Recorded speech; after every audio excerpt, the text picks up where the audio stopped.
এভাবে ডিমের বাটি চচ্চড়ি রেসিপি বানালে ভীষণ টেস্টি হয়। ছোট থেকে বড় সবার পছন্দ হবে। খুব সহজে কয়েকটা মাত্র উপকরণেই বানানো যায়। ভাতের সঙ্গে খেতে খুবই ভালো লাগে। নমস্কার, আপনাদের সবাইকে আমার চ্যানেলে স্বাগত জানাচ্ছি। আমি আজকে আপনাদের সঙ্গে শেয়ার করব ডিমের বাটি চচ্চড়ি রেসিপি। ভীষণ টেস্টি রেসিপি।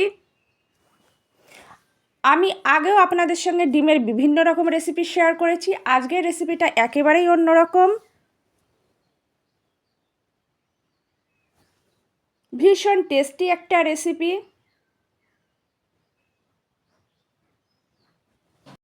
ডিমের বাটি চচ্চড়ি রেসিপির সমস্ত উপকরণ রেডি করার পর চুলায় কড়াই দিয়ে খুব ভালো করে গরম করে নেব। কড়াই গরম হলে কড়াইয়ে পরিমাপ মতো সর্ষের তেল দিয়েছি।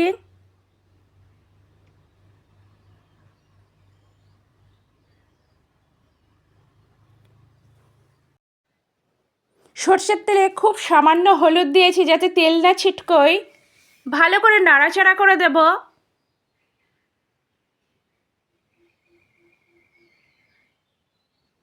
সর্ষের তেল খুব ভালো করে গরম করে নিয়েছি।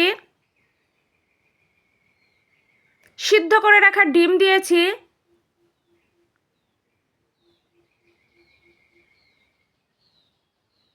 গোটা ডিম আমি অর্ধেক করে কেটে নিয়েছি।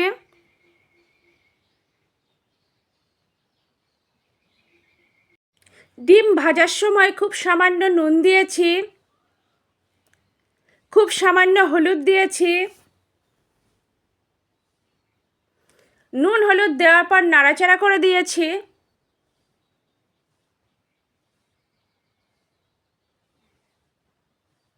ডিমের এক পিঠ ভাজা হয়ে গেলে অন্য পিঠ উল্টে দেব। এইভাবে উল্টে পাল্টে দুই পিঠ খুব ভালো করে ভেজে নেব।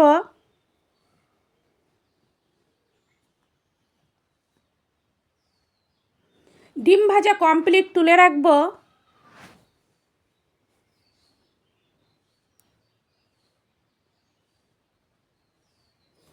ওই তেলেই শুকনো লঙ্কা,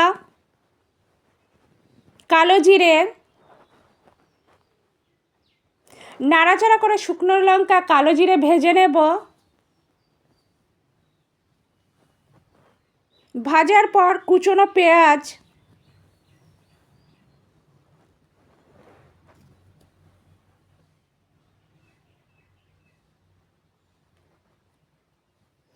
মিহি করে কেটে রাখা কাঁচা লঙ্কা,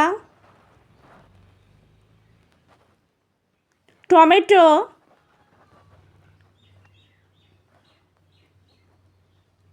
আদা রসুন জিরে পেস্ট, আদা রসুন জিরে একসঙ্গে পেস্ট করে রেখেছিলাম। কিছুক্ষণ নাড়াচাড়া করে মশলা কষে নেব। অন্য রেসিপির মতো খুব বেশি কষানোর প্রয়োজন নেই, যেহেতু এটা বাটি চচ্চড়ি। ফেটিয়ে রাখা টক দই দিয়েছি। নাড়াচাড়া করে দেব।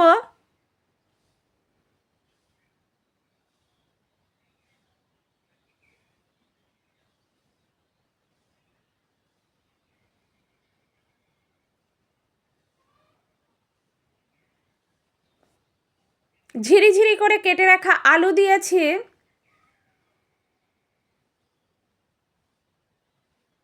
স্বাদ অনুযায়ী নুন, পরিমাপ মতো হলুদ দিয়েছি। নুন হলুদ দেওয়ার পর খুব ভালো করে নাড়াচাড়া করে দেব।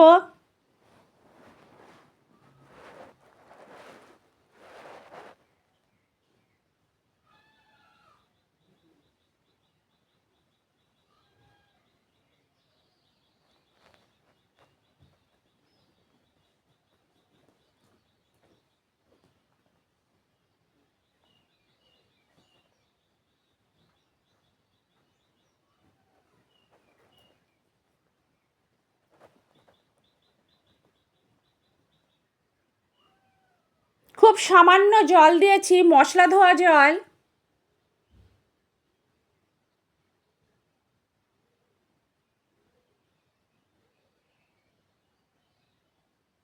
ভেজে রাখা ডিমগুলো দিয়েছি।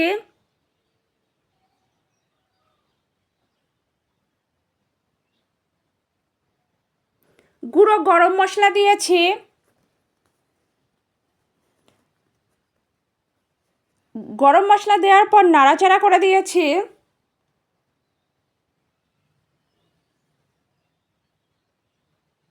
কুচনো ধনেপাতা দিয়েছি।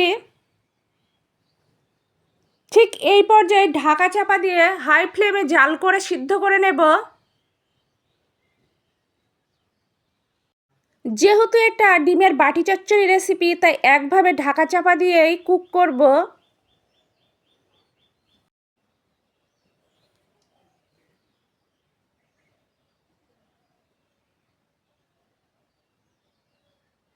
রেসিপিটা প্রায় শেষের দিকে। আমার আজকের রেসিপি ডিমের বাটি চচ্চড়ি একদম কমপ্লিট। সবশেষে কাঁচা সর্ষের তেল দেব।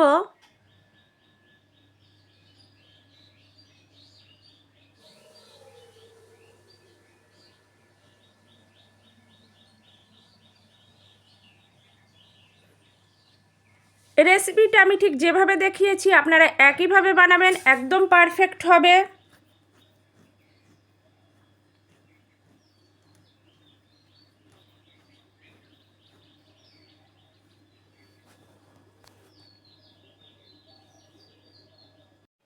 আমার আজকের রেসিপি ভীষণ টেস্টি রেসিপি ডিমের বাটি চচ্চড়ি পরিবেশনের জন্য একদম রেডি। আপনারা দুপুরে গরম ধোয়াটা ভাতের সঙ্গে পরিবেশন করবেন, একদম জমে যাবে। এছাড়াও রুটির সঙ্গেও পরিবেশন করতে পারবেন।